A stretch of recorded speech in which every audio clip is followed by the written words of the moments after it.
welcome and thank you for coming. I'm just wondering if a few more people are going to come in. But welcome and thank you all for joining us at this artist talk that accompanies Marta Dyczkowska's solo exhibition, Shut the Front Door, which is currently installed at Vault Artist Studios in Belfast. It's available to view online at our website, which is secondcollectivebelfast.com, and on our YouTube channel. The links to these can be found on the Imagine Festival event page. It's important for me to take this opportunity to say thanks to Imagine Festival. Without them, this exhibition wouldn't have been possible. They secured the funding from the Arts Council of Northern Ireland and the Department for Communities for us, so we're very grateful to them for that. My name is Sinead O'Neill-Nicholl, and together with Cathy Scullion, we founded the organisation Set Collective. We're a relatively new organisation, even though we've worked together for a few years now on various projects under the name Second Collective. We're now officially registered as a community interest company, and this is the beginning of a new chapter for us. Second Collective was created as a result of our own experiences as women who began their careers in fine art as mature students and who had both had experience in roles outside of the art sector. It was through this that we became aware of the unique issues that women face in these circumstances. And in addition, we're both really passionate about creating opportunities for other artists. Our journey began in September 2017 when we curated a multi-site exhibition for Culture Night. And we've since gone on to curate members' exhibitions in Vault Artist Studios, where we're both members, and to work with a local primary school in East Belfast to deliver a What is Art programme to primary 3 children there. In November 2020, we commissioned the artist Marta Dyczkowska to engage in a studio residency and to create a new body of work and an artist talk for Imagine Festival. Since December 2020, we have worked with Marta on a regular basis to offer practical support and advice around the project, and we're really delighted to see the exhibition come to fruition. We're really pleased with how positively the exhibition has been received. We've had so much positive feedback, both online and in person. Some of our Vault Artist members have been lucky enough to benefit from seeing the exhibition in real life, albeit in very small numbers and with strict social distancing measures in place and without the usual opening night excitement. The funding that we received for this project has also allowed us to include additional elements within our project. And on Friday the 9th and Saturday the 10th of April, we'll be hosting an online event, which will consist of 4 one-hour sessions. We've invited a number of renowned arts practitioners and professionals from across the island of Ireland to share elements of their art practice and provide practical support and advice for women in the emerging stages of their art practice, or whose circumstances make it difficult for them to engage in opportunities due to caring or work commitments. We'll be posting further details about these events over the next few weeks, and we look forward to seeing you all there. So keep your eye on our Instagram page, Second Collective Belfast, and please.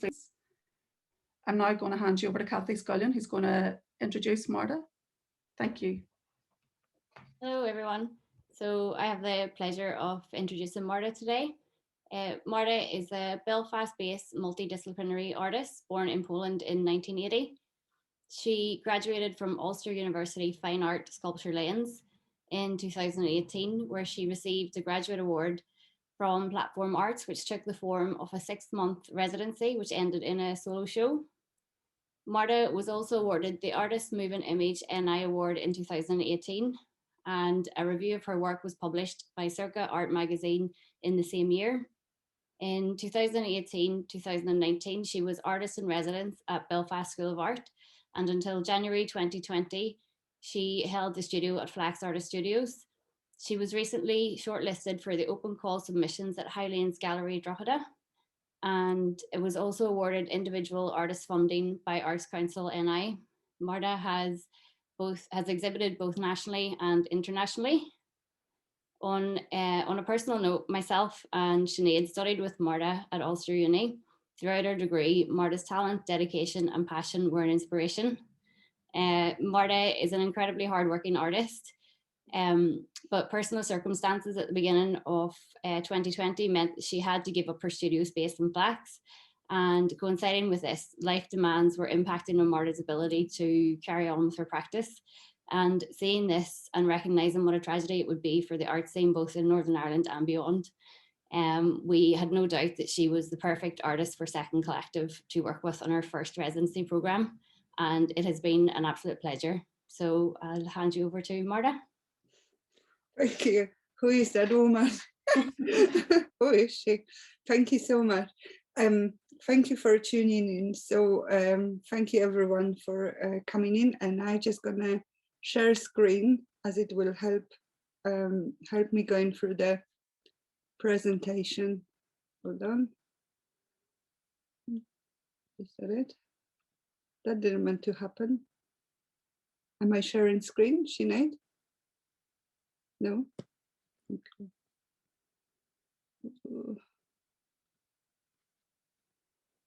Sorry. Can you see it now? Try it again. It already came up in the flash. Can you see it? Not yet. No. No. Sorry about this. Oh, maybe here. Now? Yeah? Yeah. Great. So let me start. So first of That's all, it, yeah. yeah, great. First of all, Yeah. I had to make the list because I would forget half of thank yous that are due. So first of all, thank you so much to Second Collective for trusting me with their first project of this kind. Imagine for having me, Arts Council for support, Volt for all the help with install and equipment, Platform, QSS, Loft, and Warzone Collective for giving me insight to their experiences as well as their archives. Brenna and Nyamihan Sinead for supplying me with their archives, Rachel Rankin for collaboration on one of the images, and Stefani Tani for lending me Orpheus salvage bricks, and everyone who helped me throughout this process. So I'm just gonna move on. So I divided this talk to 3 parts really. First, I will introduce myself and tell you why I am in Belfast, tell you, then in second part, I tell you about my practice up to date. And then third part will be the current project that I've been working with Sinead and Kathy on. And it was really, really great pleasure too.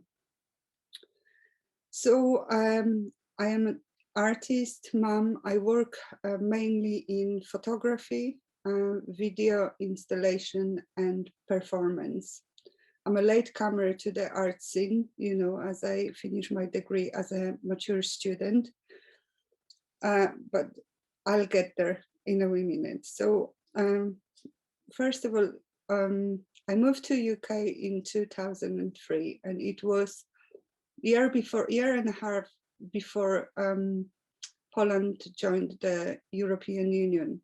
So the plan was to earn some money, go back home, get the art degree back home, but that never happened. As you can see, I'm in Belfast now.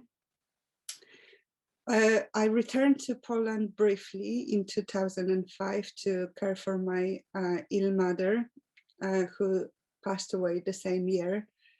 And the reason I'm telling you about this, because that ties in with my work that I will be telling you about. So instead of Poland, after 6 years in London, I relocated to Belfast. And that didn't happen by chance, because I've been to Belfast a few times before. And the reason for that was to come to Belfast and see the punk band, mainly Running Riot and Colin McQuillan. I would stay in Colin's house when I came over. And to be honest, I met the best people ever in his kitchen, people from Scotland, Northern Ireland, England, friends for life. And it was in his backyard, it was May, because that was his birthday. It was May, sun was shining, Belfast tricked me, sun was shining, beer, friends, and I decided I want to relocate here because I just loved it so much. People, and then, you know, architecture of Belfast, this grandiness and industrial side of Belfast as well mixed together. I just fell in love with the place. So I decided that I wanted to live in Belfast, but that didn't happen for another 2 years. I moved to Belfast in 2009 when I was 8 months pregnant. So it was stressful. Moved here to start a family. So I've got 2 gorgeous boys, bonkers. I moved here, but you know, becoming a mother can be rewarding, challenging, and overwhelming at times, especially when you are an immigrant and you haven't got that family support around you. So with becoming a mother, there was always this niggling thought, you know, is that it? You know, because the work is hard. So yeah, so I was constantly thinking, you know, is that it? Am I a mom and that's it? And I was missing art terribly. You know, I was missing this self-accomplishment. And so becoming a mother as well and being a mom to a toddler comes with the pass to Funky Monkeys. What I forgot to add, we moved to, so when we moved to Belfast, we were living in the city centre, and I stayed there for 11 years. So I navigate the space of the city centre for 11 years. So whilst taking my son to Funky Monkeys, I would get the train to Yorkgate.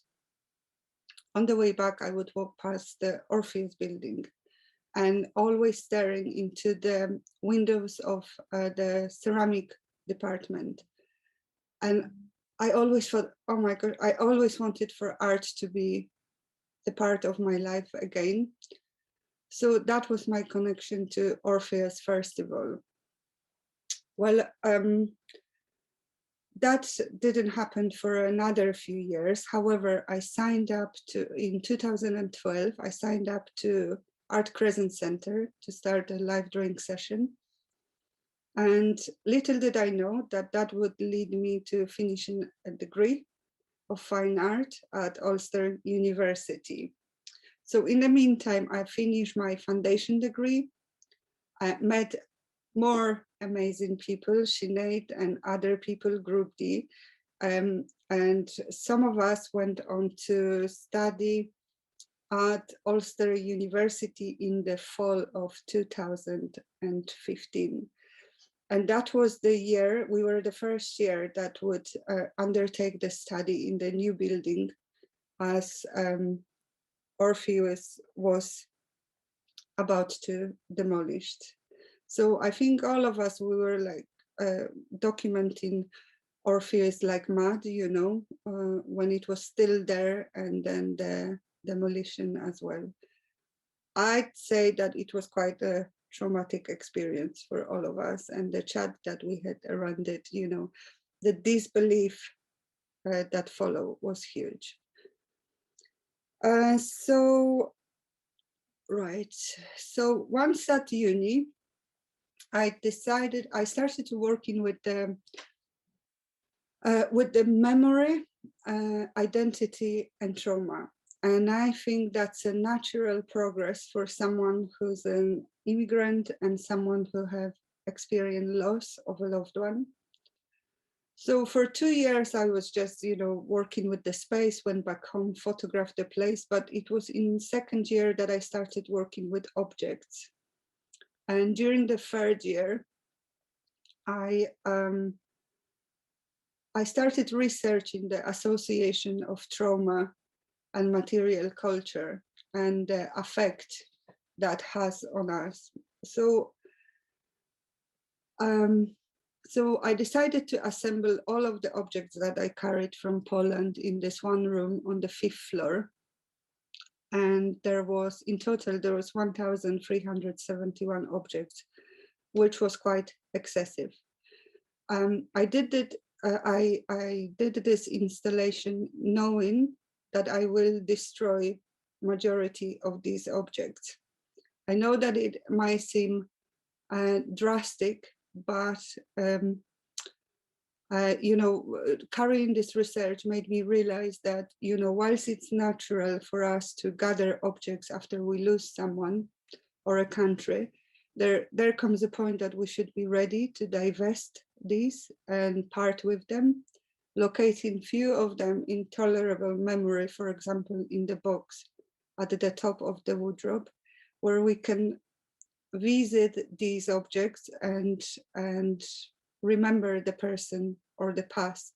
But we should be able to close the box and live our life, which didn't happen for me for 13 years. So I started carefully selecting these objects to be about destroy. So documents, drawings, letters. So I burned some of the photographs, not all of them, but a lot of them. I shredded letters, drawings, and really badly written poems, and I'm glad that they are gone. I wouldn't like to leave that legacy behind me. At the end, I showed this work as an installation. I casted some objects into concrete as well, and that was installation, concrete pieces on the floor and a big projection of the items that I previously assembled. I filmed that using my son's scooter. I taped the camera to the scooter and off I went. So that was quite good experience. That's the installation. And so my degree show was 2 parts installation. You know, one was the the space for performance, for live performance, shredding letters, and the other one for projection and other pieces. And I think this project was important in my career as an artist. It was very, very healing experience. Like I said, it let me end the process of grief, personal process of grief, but also it made me question my practice as an artist, because in the process of destroying these things, I was producing more stuff. You know, it was multiplying on me. So it was quite frustrating process. I was creating more and more casts and so on. And I realized that really matter is indestructible and that I don't really want to invest in working with objects as such. So from then on, I started to using more of photography, video, live performance. You know, I still do some stuff, but I try to keep material to bare minimum. So, as I said, I'm a latecomer to the art scene. You know, so my other major show was in platform arts at the end of my residency. And the project really was centered around uncertainty of Brexit. We were going through the changes at that time. And I called the show A Seventh Woman, simply because I was inspired by John Berger's book, A Seventh Man, who documented experience of a Turkish man emigrating to Germany to seek employment in 70s. And I found this process really humiliating because before they got to Germany, they had to go through a sort of medical examination, you know, stripped naked and so on. So I thought that was really humiliating. And I found this process of settlement really discriminating against the woman who maybe had gaps in employment because they were mothers. So they had much more difficulties in gaining the settlement status. So I wanted really to highlight that and concentrate on that aspect. So I took photographs of myself and other 6 women facing the camera backwards as a protest, because that new app that was introduced by the government was required you to scan your face, take a photograph of your, scan your passport, sorry, take a photograph of your face, and then you had to have biometric passport, which I didn't at the time. So I think it was quite humiliating, because, you know, we've been here for years. Most of us would have national insurance number. We are well documented. So I thought that was unfair, and that was my response to that process. So in a sense, I think I would like to sum that up, that my work is very personal, but I also think that as well as personal, it serves as a social commentary. That or a big whinge, I don't know yet, you know. So moving on to this project, Shut the Front Door. Shut the Front Door is a project about 7 cultural spaces that were located in the city center, and in the last 6 years, they vanished. They are no longer there. So this is the picture from my kitchen window. Like I said, I lived in the center for 11 years, and really, this process of me noticing the redevelopment and gentrification in the city center started on my doorstep. So this is my view from my kitchen window, and that was before I started the foundation degree, so sorry for the quality. I wasn't aware, you know. And then there was this, Portland 88, luxury flats, just, you know, out of the blue, taking the view. And that made me really angry, because without consolidation or anything, that was taken away from me, simply because I was from different social background. I could not have the view that I had previously. So yeah, that made me question the whole process of redevelopment of the city. And I started closely watching city center and changes that were about to happen. So that's another, this is Flag Studios now. It was funny when I had a studio there, because my studio was here and this is my kitchen. So, you know, that was interesting dynamic.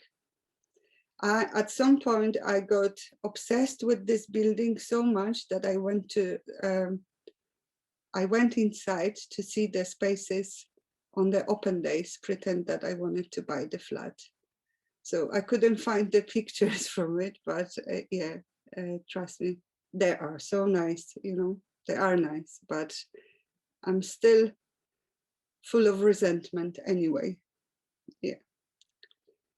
So I'm gonna show you this video that Christy Campbell from Campbell Photography did for Second Collective, and you can see more of that work on secondcollectivebelfast.com, where documentation is outstanding. So these are the spaces, 7 spaces: Orpheus, Loft, Platform Arts, QSS, Warzone Centre, Movie House, and Mandela Hall. So I let you watch this. It's only 1 minute long. Oh, sorry. Oh, sorry, that's the presentation. Here's my presentation. Right. It's only 1 minute long, and then I'm gonna talk a bit more.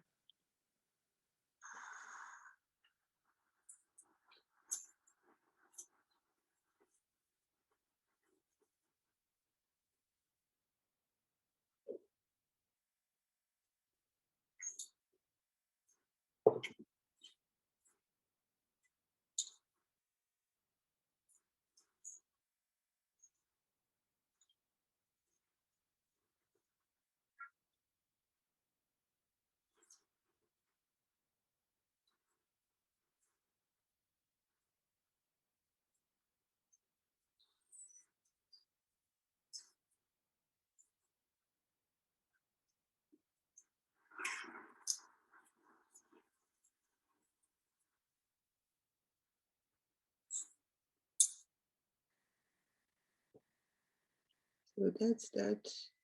Okay, so we stay on this slide. I go back here. Hold on. So I just gonna give you a wee bit of a background how I approach this project. At first, I wanted to approach this project about the gentrification, redevelopment of the city center with facts, statistics, how to solve this problem. You know, I had all the answers, but then it soon came apparent to me that in fact, first of all, when I look at statistic, facts and numbers, my brain goes to mush and I can't process anything. So I realized that wasn't the avenue to take in my case. So I thought about my practice, and it is really about memory and this, memory of those personal memory of those places. So I started working on that. With the video for Orpheus, I concentrated on demolition because that's what I remember the most. Like I said, disbelief and sadness to see that building going. I also then thought, you know, what I remember. So I used fragments of memory. That's how I operate. So I remember then, you can see on the screen, I remember seeing hand of a fellow artist, Rachel Rankin, and she had a tattoo on her wrist saying Orpheus B. I remember her showing me that in 2015. So I contacted Rachel and asked her, could I take a photograph of her hand? But because of the pandemic, we couldn't meet. So she kindly, you know, I instructed her how I want the hand to be, and she kindly took loads of photographs, sent them over to me. I trusted her because she's a fabulous artist. So, so I used Rachel's photograph of her hand. She also sent me loads of stories, you know, what they got up to, what she got up to when just before the Orpheus was demolished. So that will be interesting to continue with other people's memory of those places, I think.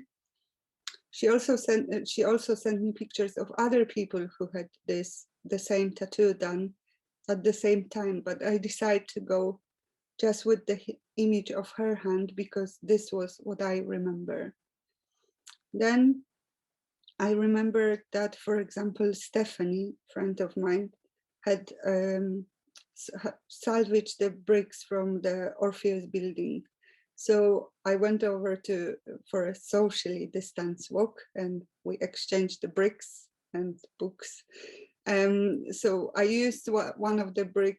Well, I took loads of photographs with the bricks, holding the bricks, and I think that adds the element of performance into the work. So yeah, throughout all the spaces, I was working with my memory, but also I've noticed that what is reoccurring in my work, I mix memory with things as they are at present. So I kind of divided the videos and images to two and show the space how it was before and what it looks now. And it was sad to see empty spaces instead of, or new buildings instead of what we had before. Oops, sorry. So that's the Orpheus, you know, in the middle of being demolished, and now the new university building that is about to open, I don't know when. So now instead of Orpheus, we have a new progressive building, which will be a new house to the students relocating from Jordanstown.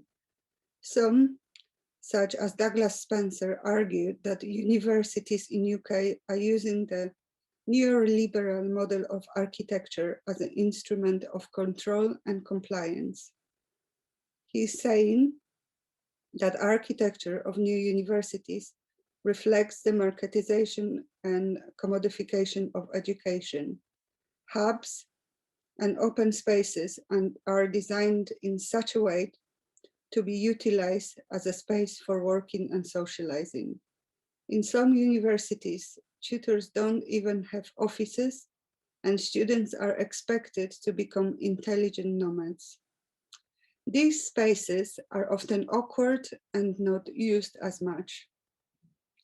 And I think it is obvious that education is changing with, with technology and so on.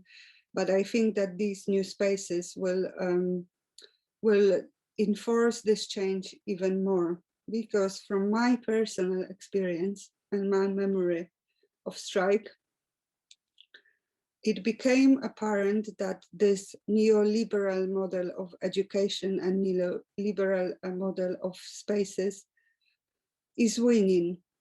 We have high percentage of working class students at universities, which I was one of them, and this is great. Yet the culture of solidarity and compassion is slowly disappearing. And I think etiquette of the picket line is simply unknown to this new cohort. So I think it was only as students of fine art that would support the striking lecturers, which for me was really sad to see, because I come from Poland. Solidarity, Lech Wałęsa, it's in my blood, I think. So yeah, then there is Loft Collective. So thank you to Loft and Brian for giving me access to their archive and for excellent chat with Brian. So the Loft started really as those collectives start with a handful of students that really enjoyed their experience at university and wanted to carry on this experience outside of the university after they graduated. So they secured a space on 99 North Street. And as Brian was saying, I'm trying to remember, I probably forget the half what I've been told. But he said, so they secured this, this property, and they paid really cheap rent. It took them 2 years to get the space to the point that they could host some events, and they did host excellent events.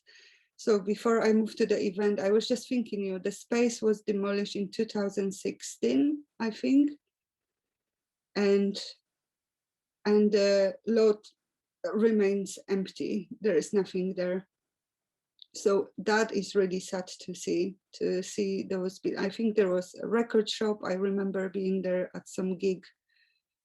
Billy Riot's one of his bands playing there, and I bought Defects album there. But yeah, so the lot remains empty, nothing there. So, and that's what we had previously. Amazing events. I mean, those guys were like on fire. So, oh yes, I forgot. So the collective has started by Brian, Owen, David, Lee, Louise, Gemma, and Kira.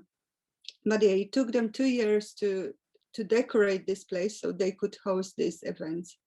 The atmosphere was incredible. You can't get that on any corporate event, and I think it is really, really sad to see space like that gone.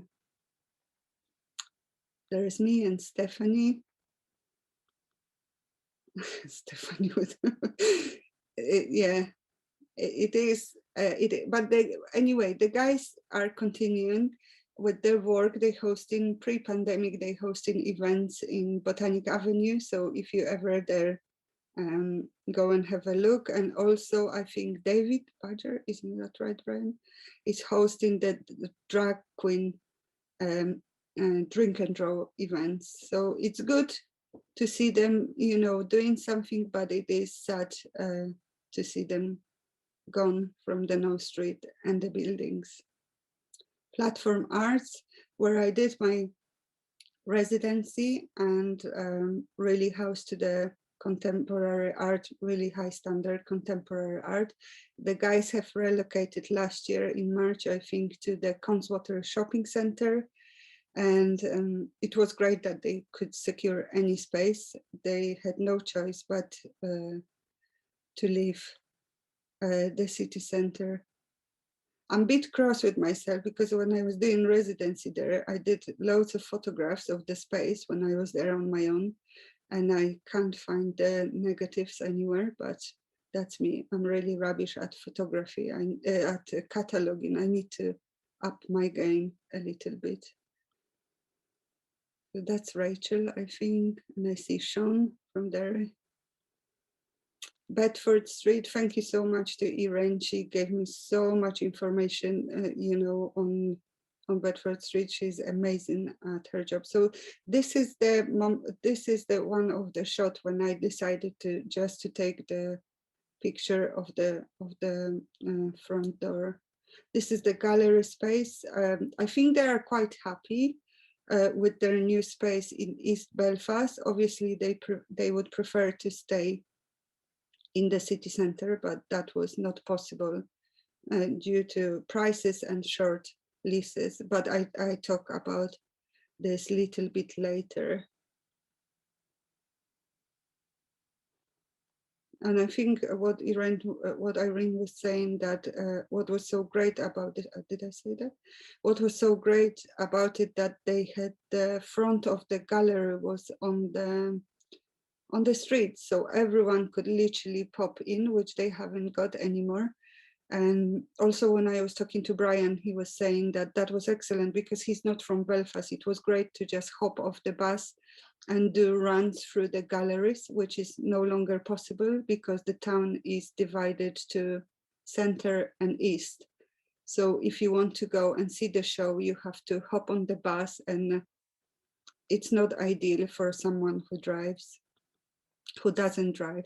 This is a studio of my friend, good friend, Alako Davi. I pronounce her name wrong all my life, but that's where I consumed good falafels with her. So I show you another video. So this is Warzone Centre, just at the back of the QSS. And this is really a space close to my heart, because really that's where I spend my nights out with mates, and all these photographs were taken by me. And it was great because nobody viewed me as a photographer, just, you know, mad Polish woman running with the camera. Good times.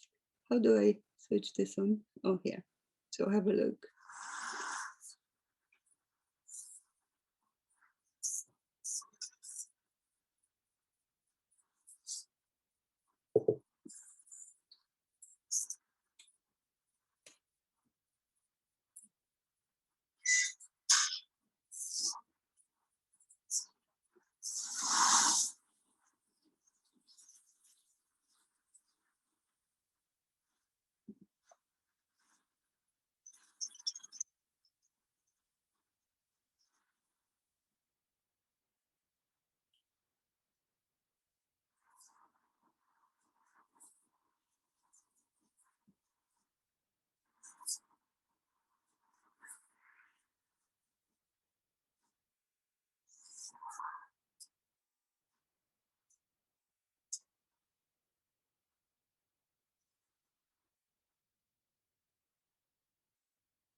So that's Colin Riot, Uriel Orpheus in the center.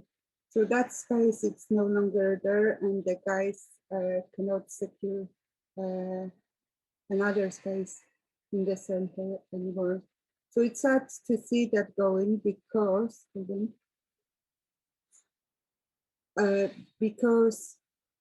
these guys were, I think they were doing an amazing job. It wasn't only a music venue. They done a lot of charity work. Can you hear me? Yeah. They've done a lot of charity works. They run a vegan cafe, you know, like a kind of DIY market on Saturdays or Sundays.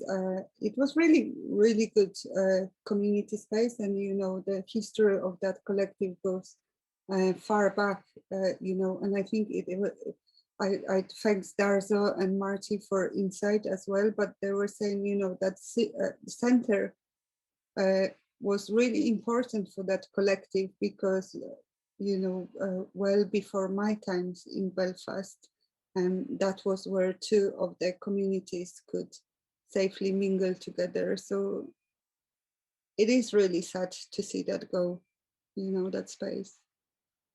Movie house, this is my son in the photograph. He would not let me take the photograph and was jumping about. So I decided to let him in because that made sense to me, as this was our family cinema, which is no longer there.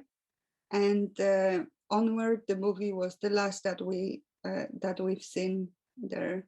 So it is sad to see the only one, I think, cinema in the city center gone as well.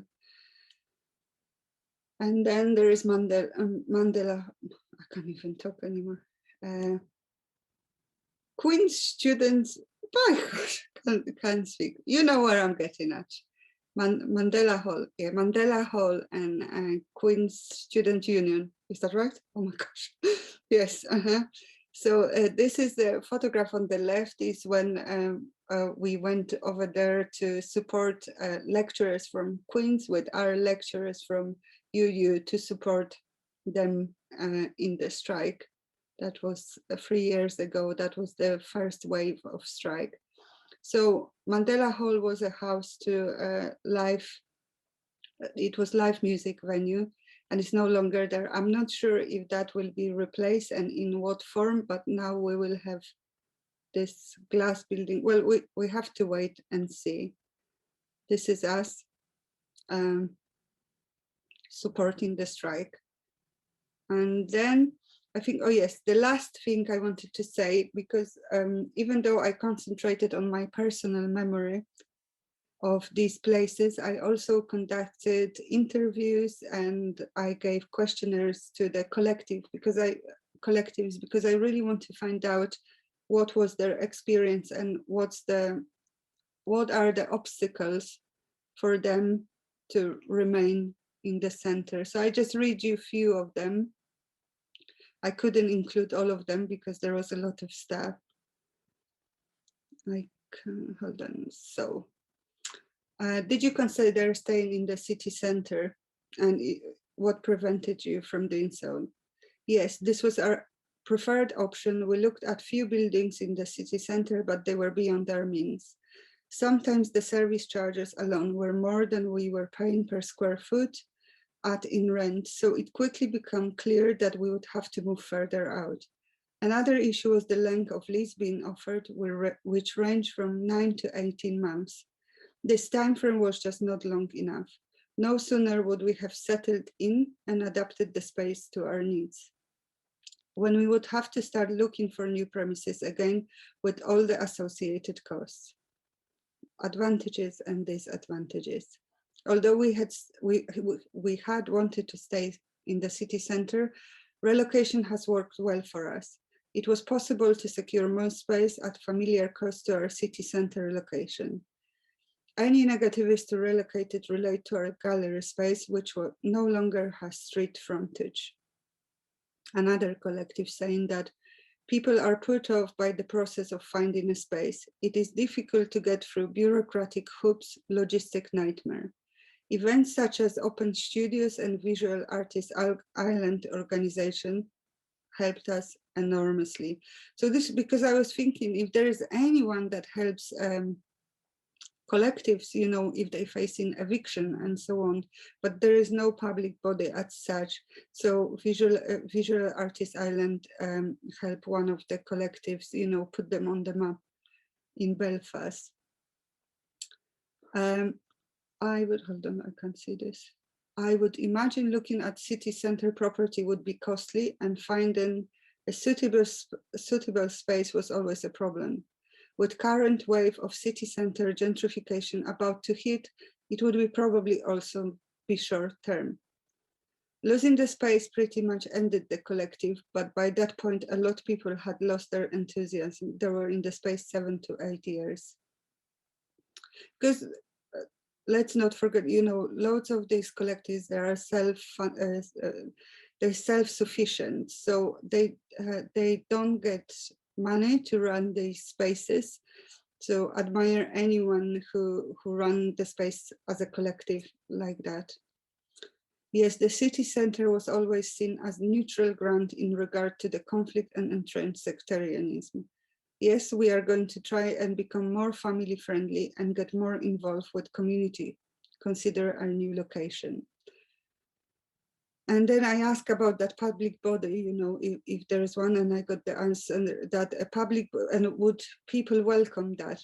A public body that could help would be fantastic, especially when it came to securing longer term leases, 10 to 15 years. So there were, you know, I think this is a really good insight what the collectives are going through.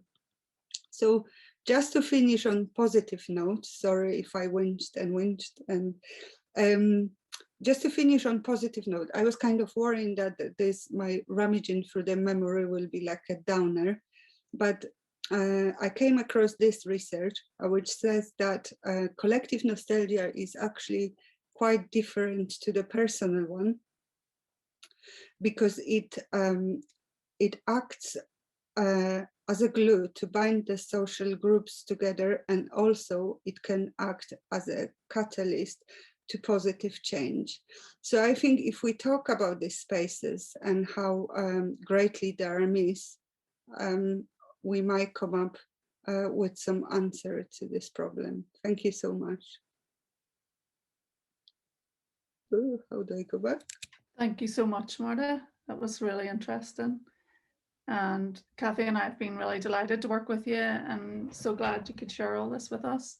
I think we have about 10 minutes, I think, and we can do Q&A. Emma from Imagine is going to, if she sees people with their hand up, I think she's going to allow them to unmute themselves and ask a question. But just before we do that, I'm just going to ask you a question, if you don't mind, about do you feel that this project is finished for you now, or do you think that there's kind of more to come out of it, or that you'll keep on working in this kind of vein? Yeah, just what's the future for you in terms of that? Mm-hmm. No, not at all. I think during this process, I was talking to so many people that are really passionate about this problem, and people just love to tell stories, and I love that about my work. So, you know, I had so many good conversations that I would like to go back to and maybe record.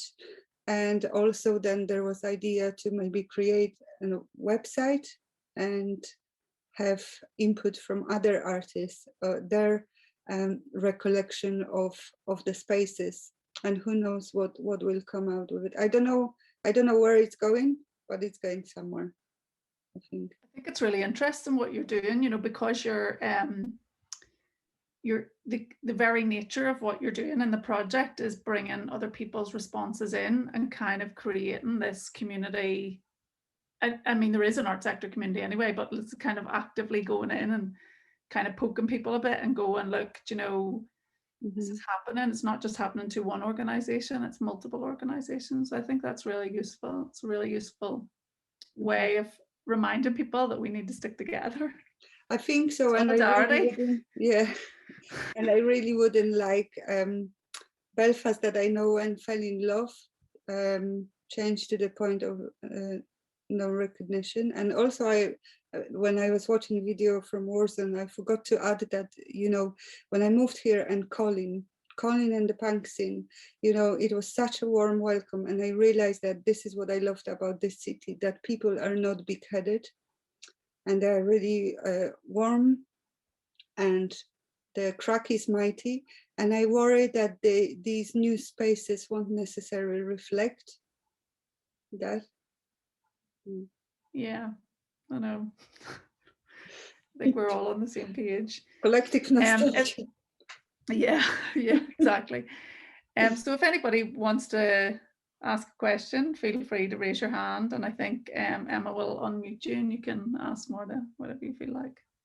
Getting loads of positive comments in the chat about your talk. Thank you. Great. The winch paid off.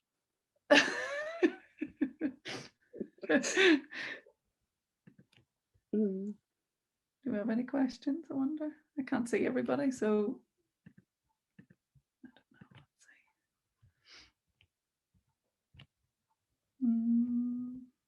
I can't see anyone with their hand up, but I can't see everybody. They want to spare me the oh, someone's raising a hand. Me the trauma of it. I'm going to mute myself. Hi, Laura. Hi, Marta. Fantastic talk. Thank you so much. Thank you. So I was wondering, I know that like you were really affected personally with the whole lockdown thing, and you've produced a lot of very different, like really insightful work around that. I wonder, like, what do you think when you're thinking about the city centre and gentrification and stuff? It just strikes me that, you know, so many people are working from home now. That like I wonder, is that going to change cityscapes and city centres? Do you think, you know, that maybe we're not going to have offices like we did, or, you know, what do you think? That is a very interesting point, because I think Platform Arts Gallery is being converted to offices, and and hold on, I'm just so I don't think we need as many as that. And also I was talking to one of the moms, Tracy, and she was saying, you know, that the empty shop fronts say it all.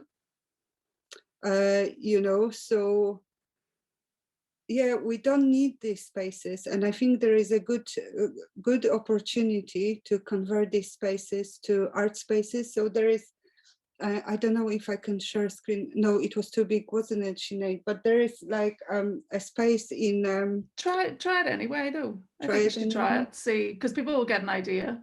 Yeah, hold on. Where is that? What it is. So, am I sharing desktop? Yeah. Yeah, I think so. That's what I'm sharing. So there it is. Yeah. Is it too big? It's not. It's not big at all now, actually. Okay. All right. So there is this space here in Dutch City in Groningen. So this is a space convert the new look shopping mall that doesn't sell stuff. What they did, it created the space in the city center that has got huge library, museum, and really loads of entertainment for kids. And that's another thing, that there's not many spaces for kids in the center. You know, having young kids, when you go to city center, there's not that much there's nothing to really entertain the kids. And even in the summertime, you know, the fountains at the Albert Clock, they are often switched off in the hottest day of the summer. So it's quite frustrating. So maybe something like that, seeing something like that, or think about spaces like that in Belfast would be good. Or here, Sinead forward that to me. You know, that retail is going. The whole retail situation is changing. You know, if Debenhams goes bust, who's going to go next? But anyway, this space on Oxford Street is about, hopefully, will become a house to the art collectives. And I came across this article here. You know, that 10 Belfast city centre buildings placed at risk due to despair. Look at this. Wouldn't that be great? House to collectives. you know. So I think there is lots of ways to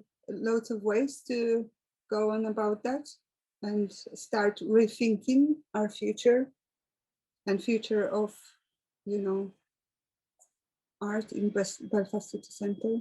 Sorry, I can't talk anymore.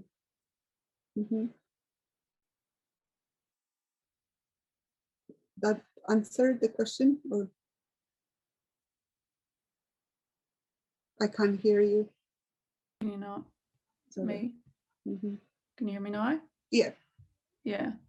Just loads of comments coming through on the chat there, just about different things going on. Jay Morrow said Belfast City Council are planning a scoping exercise about hard and soft infrastructure in the city centre that could be repurposed for arts and experiential use. There was a tender for this scoping work that closed last week. It needs to be completed by June. Amazing. Yeah. So there are things that they're thinking about. Yeah, sorry. Which is great to see, isn't it? Hi, Marta. Hello. Hello. I'm just wondering how you're getting on working it from home instead of the studio, and do you miss the studio, I suppose? Well, thanks, Jacqueline. I've been lucky enough because with this project, the part of this project was that I got 4-month residency in Vault Artist Studios. However, because of the lockdown, I couldn't use the studio as much because kids were off school. So I worked from home, yeah, and I missed studio because it was just ridiculous, you know, working. At one point, I think I took a picture of myself, laptop on the kitchen counter, then draining the pasta, editing video, you know, and it was just mental. And also, if you go on Second Collective Instagram, I post the backstory of this project, you know, the chaos in my house. So I had like projection on my curtains, projection over the table. So yeah, it was bonkers. But I kind of miss having all this, like a, you know, research wall. But Kathy's print is going back up after that because I had to like change house a bit to be able to work like that. But it was crazy. Kids being off school didn't help because the plan was that kids are going back to school and I can get on with my project in the mornings, and then that didn't happen. Yeah, so it was tough. I missed studio so much, especially with video work, testing. Yeah, so that was hard. Right.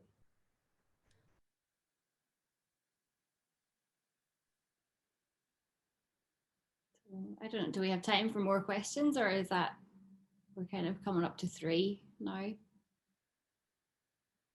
Yeah, we're on 3 o'clock now. And just, does anybody want to have one last question? Or Thank you, Jane. Just one there from Sean. It said you talked about the importance of protest and debate in your country with a lot of potential artist spaces becoming apartments. Should Irish people step up and protest? Yeah. Although with protest, we're all for protest. Yeah. Go for it. Although it's worrying what is happening with the new bill, isn't it? I think I'm petrified. You know, I kind of think though now, because of COVID, it's kind of had like a negative effect on that development. I think a lot of developers are probably rethinking what they would have otherwise thought was a viable option. They're now probably thinking, oh, maybe not. And I feel positive about it. I think artists will be back in the city. Yeah, definitely. Yeah, and I think that would be ideal because then the East maybe wouldn't be redeveloped as much. But anyway, that's for future. Yeah, I think there's other events and things happening that people might need to be jumping onto. So yeah, probably. Thank you so much for tuning in. Thank you so much, Marta. That was brilliant. Thank you, everybody. And thanks everyone for joining.